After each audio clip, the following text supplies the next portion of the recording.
Jam wale mon bandiraɓe musidɓe tedduɓe heɗiɓe daraɓe aya hoppindi tv en garti kattande jomiraɗo e subakande o gam yettinanden ko sifa e kelle gadane jaydeji leydi sénégal joni palen koye jaydeji ɗi.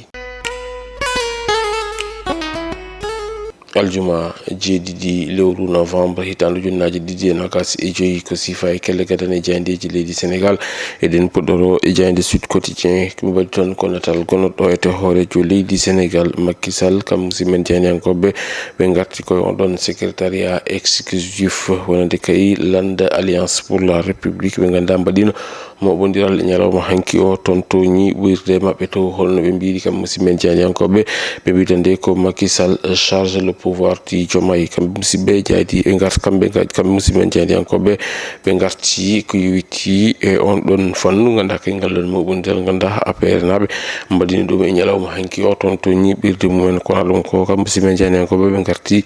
e nden ɗon yewtere ganda kay ko jokkude hakkude leydi sénégal kam e ganda kañum goni FMI ɓe garti noon ɓe mbitande ko ene wayno hunde e gasini kono noon maɗum won e dow jimade ɗum ganda kay kañum woni FMI naɓe ɗum ina tawe e jeyde ganda kay kom woni jayde site quotidien jayde l'observateur kañum arti ko ala haali ñawoje ɓe garti noon e omo ganda kañum woni Pape Malick Ndour mo ganda kay ñalawma hanki o fawama jungo taw noon koye dow yamirore ɓe ganda kañum goni pôle judiciaire financière mbi noon ɓe kollitino wonde kay kanko Pape Malick Ndour kono doyete jagorɗo e laamu Macky Sall o rewira ɗum koko yewti ala haali e Prodac ɗum ina tawe e jayde arti e on ɗon congé mo ganda kay ko toon to primature ɓe kolliti hoore jagorɗo o ƴetti congé ɗum ko gam heblanade ɗum ko ganda kañum woni on ɗon terrain mythique mo ganda kay ene jogori ɗum e yuɓɓinde e ñalawma janggo ɗum ina tawe e jayde groupe Futurs Médias woni jayde l'observateur jayde la tribune kañum arti ko e ɓe ganda kañum men goni FDR ɓe mbitande ko FDR kañum kay waɗi soutenir ɓe ganda kañum goni on ɗon ñahtu national wonno seppo ganda kay ko lundigol no yili yuɓɓin ɗum ñande jeetati ndete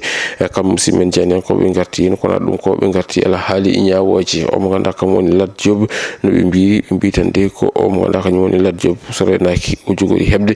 ɗum ko wiyete ko liberté makko provisoire ɓe garti noon e ko yewti ala haali indépendance de la cour suprême ɗum ina tawe e jayde nde kam musidmen jayniyankoɓe ɓe garti e nanggal omo ganda kañum woni Pape Malick Ndour ɓe mbitande Pape Malick Ndour nanggama kono noon nanguira ko alhaali ɗum ko yewti e Prodac ɗum ina tawe e jayde la tribune jayde point actu kañum arti ko alhaali hakkude FMI kam e leydi sénégal nden ɗon rogere nde ɗiggata yuppetake ɓe garti noon ɓe mbi ko ha joni nde pamodiral heɓaka taw ɗum koko yewti e heɓore hesere nde kono noon ɓe garti e ko guuri omo ganda kañum woni gardiɗo mission FMI ɗo ete nder leydi on woni Edouard Gamayel o holliti dette baɗdani woni tan ñamade suuɗade wawde dani ɗum kam ɓe meeɗa ɗum yiide e nder tunde Afrique ɗum ina tawe e jayde ganda kay ko kam woni e jayde wiyetede jayde point actu kono ɗum ko kam musidmen jaydiyankoɓe ɓe garti ala haali ñawoji ɓe mbiɗande ko alkamisa jerɓuɗo to fewi to banggue ñawoji ko ɗum woni kay ko yiya e ñalawma hanki o ɓe garti noon e gonɗon seppo ganda kay ɓe ganda kañum goni lundiɓe ne gandi yiɓinde ɗum e ñalawma janggo ɓe mbitande ko collectif ñaktu national affiche les armes ɓe mbi ɗum ganda kañum goni e anniyiɓe seppude ñalawma janggo gam hollirde mettere mumen ɓen kay oɗo saaha joni e keblima ɗum ina tawe e jayde point actu jayde ganda kam woni jayde quotidien le quotidien kañum arti ko ala haali ɗum ganda kañum woni FMI ɓe mbitande ko gasi gunɗon jillu ganda kay FMI waɗano ɗo ete Dakar lamru konko kono noon ɓe mbi ko waɗɗani ɓattaki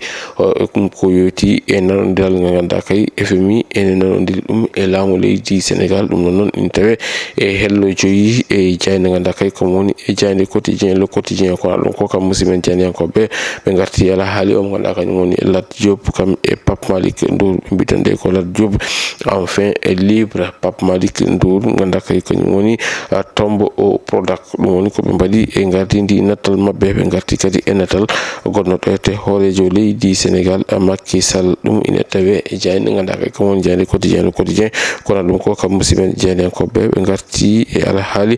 ɗen ɗon kobareji ganduɗa kay inne foti waɗede taw noon ko wallidde ɗum ɗon galleji jaynirde waɗi toon kuyuti ɓen ɓe ganduɗa kañumen kay ko darantoɓe hakkeji ɗi noon ɗum ina tawe e jayde quotidien le quotidien jayde guendire nde le soleil kañum arti koye jillu FMI ɓe mbaɗi toon ko natal omo ganduɗa kañum woni gardiɗo hono on ɗon mission FMI ɗo ete nder leydi Sénégal omo ganduɗa kañum Edouard Gamayel warti noon o wi ko ɓe mbaɗi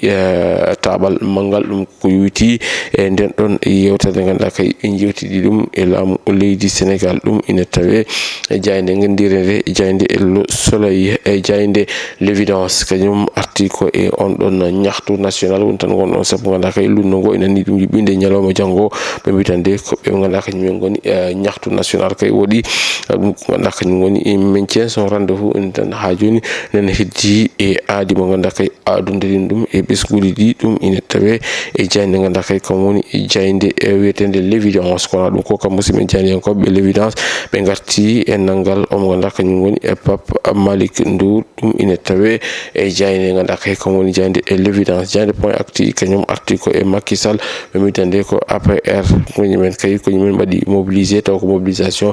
payodinde goni ko ɓe mbaɗi ñalawma hanki o gam joƴƴinde gonɗon ko yuti e on ɗon land kando land ganduɗa kay kañum woni land APR ko ɗum ko ɓe garti e Pape Malick Ndour ɓe mbi ko Pape Malick Ndour kañum kay waɗama placé en garde à vue ɗum ina tawe e jayde ganduɗa kay kam woni jayde le point kono ɗum ko kam musidɓe janiyankoɓe le point ɓe garti e cuddiɗo mo ganduɗa kañum woni Madiambal Diagne ɓe mbitande ko Ma Bintou Diaby mo ganduɗa kay kam woni o saaha joni e cellal ɓandu muɗum o wona hunde fayodinde ɗum ina tawe e jayde nde ɓe garti ɓe mbi ko Lat Diop est libre sous bracelet électronique ɓe mbitande ko Lat Diop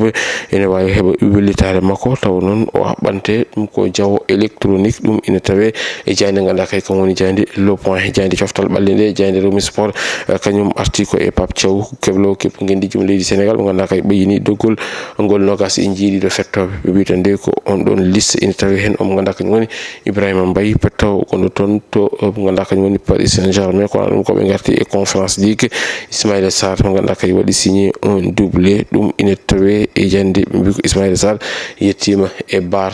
biwuji temedere ɗum ina tawe e jayde ganduɗa kay kam woni jayde Rewmi Sport jayde ganduɗa kay kañum woni jayde Tribune Sport kañum arti ko Ismaïla Sarr ɓe mbi ko Ismaïla Sarr décidément inarrêtable Ismaïla Sarr oɗo saaha joni nangude ɗum wona hunde wemde ɓe garti e Pape Thiaw mo ganduɗa kay ɓeyini doggol nogas e jiiɗiɗo fettoɓe ɗum ko wiyteɗe no pottiɗi ciilagal hakkude Sénégal e Brésil kam e Sénégal e leydi Kenya bandiraɓe e musidɓe tedduɓe hettiɓe heeɗiɓe darɓe Aya Opini TV ko ɗum woni komin kemno rubinalade ko sifa e kele gadane e jandeji leydi Sénégal aadi meɗen e rubinde jandeji wonata ko altine so hokkeno haaji ɗo e nden min mbiyon jokke ɗoftade kam e rewidade programme uji ɗi Pindi TV Allah jarama on jarama juma mubarak